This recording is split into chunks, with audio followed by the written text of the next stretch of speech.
Assalamualaikum warahmatullahi wabarakatuh.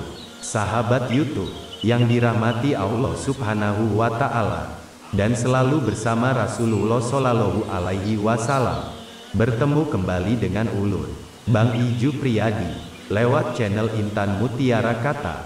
Kali ini yang kita pelajari adalah Kitab Al-Hikam pasal 3, 4, dan 5. Orang arif tidak mencampuri urusan Allah. سوابق الإمام لا تحرق أسرار الأقدار. Tekad yang kuat takkan mampu menembus dinding takdir. Antecedent intentions, Sawabik al-Hamam, cannot pierce the walls of predestined decrees. Hikmah ketiga dari Kitab Al-Hikam. Tekad adalah kekuatan jiwa yang bisa mempengaruhi segala sesuatu. Orang-orang sufi menyebutnya dengan himah. Tekad ini takkan berpengaruh apa-apa kecuali dengan takdir dan ketentuan Allah. Hikmah di atas menguatkan hikmah sebelum dan sesudahnya. Seakan Ibnu Athaillah ingin menyatakan bahwa keinginanmu tidak akan ada gunanya bila berbeda dengan keinginan Tuhanmu. Jika tekad yang kuat saja tidak akan membuahkan hasil apa-apa kecuali dengan takdir dan izin Allah, apalagi tekad yang lemah, seperti halnya tekadmu, wahai murid. Hikmah ini ditujukan untuk mendinginkan api ketamakan yang menyala-nyala di dalam hatimu, yang selalu yakin bahwa segala sesuatu itu bergantung pada usahamu sendiri dan pasti berhasil. Kitab Al-Hikam pasal 4. أرح نفسك من التدبير فما قام به غيرك عنك لا تقم به لنفسك. Istirahatkan dirimu dari kesibukan mengurusi duniamu. Urusan yang telah diatur Allah, tak perlu kau sibuk ikut campur. Rest yourself from self-direction. For what someone else has carried out on your behalf, you must not yourself undertake to do it. Seseorang kerap merencanakan berbagai hal bagi dirinya, sesuai dengan keinginan nafsunya. Kemudian, untuk menggapai rencana yang telah ditetapkannya itu, ia melakukan berbagai pekerjaan yang menyibukkan dirinya. Tentu saja, hal ini akan membuatnya lelah. Bahkan mungkin pula kecewa, terutama bila sebagian besar perkara yang telah direncanakannya itu tidak berhasil diwujudkan. Dengan menggunakan lafaz istirahat, Ibnu Athaillah ingin menjelaskan kepada para murid bahwa mereka dituntut untuk meninggalkan segala perkara yang menyebabkan keletihan dan penderitaan.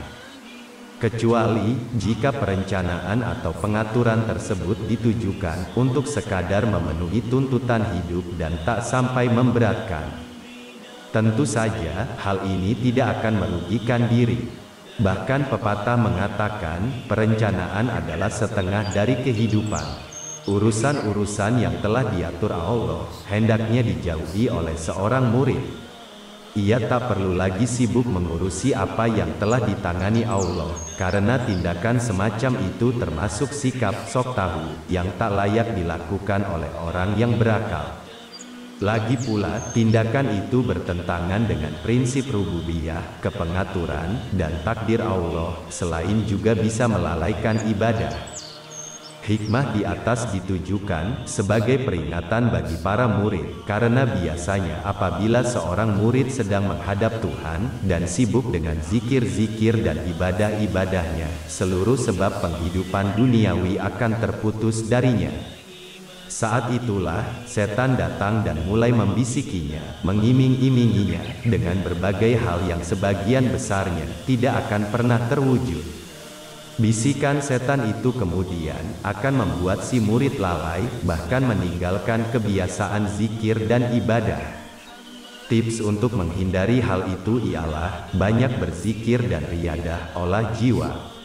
Dengan zikir dan riyadah, seorang murid akan dijauhi setan, dan terhindar dari kesibukan menyusun rencana ini dan itu yang membuatnya letih. Kitab Al-Hikam pasal 5.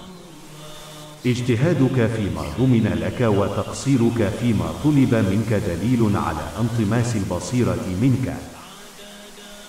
kegigihanmu dalam mencari apa yang telah dijamin untukmu, dan kekuranganmu dalam melaksanakan apa yang diminta darimu, menjadi bukti butanya mata hatimu. Your striving for what has already been guaranteed to you, and your remissness in what is demanded of you are signs of the blurring of your intellect. Maksud dari apa yang telah dijamin ialah rezeki dan karunia Allah. Allah Subhanahu wa Ta'ala berfirman, dan berapa banyak binatang yang tidak dapat mengurus rezekinya sendiri. Allah lah yang memberi rezeki kepadanya dan kepadamu, dan Dia Maha mendengar dan Maha mengetahui. Al-Ankabut ayat 60.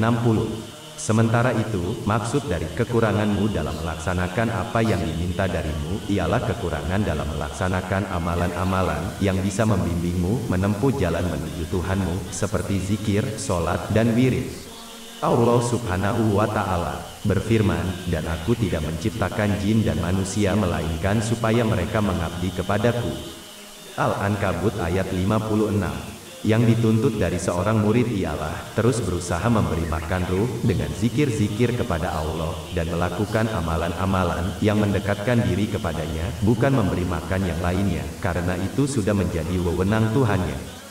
Buta mata hati maknanya, hati tidak lagi bisa melihat berbagai perkara maknawi, sebagaimana mata dapat melihat perkara-perkara indrawi. Dalam hikmah di atas, Ibnu Athaillah menggunakan lafaz kegigihan untuk menyatakan bahwa mencari rezeki yang dilakukan sekadarnya dan tanpa kegigihan tidak dilarang bagi seorang murid karena tidak menyebabkan buta mata hatinya. Sahabat YouTube yang dirahmati Allah Subhanahu wa Ta'ala, dan selalu bersama Rasulullah Shallallahu Alaihi Wasallam. Demikian hikmah Al-Hikam kali ini. Semoga bermanfaat bagi diri pribadi ulun, dan bagi kita semua. Tonton terus channel Intan Mutiara Kata bersama Bang Iju Priyadi. Wassalamualaikum warahmatullahi wabarakatuh.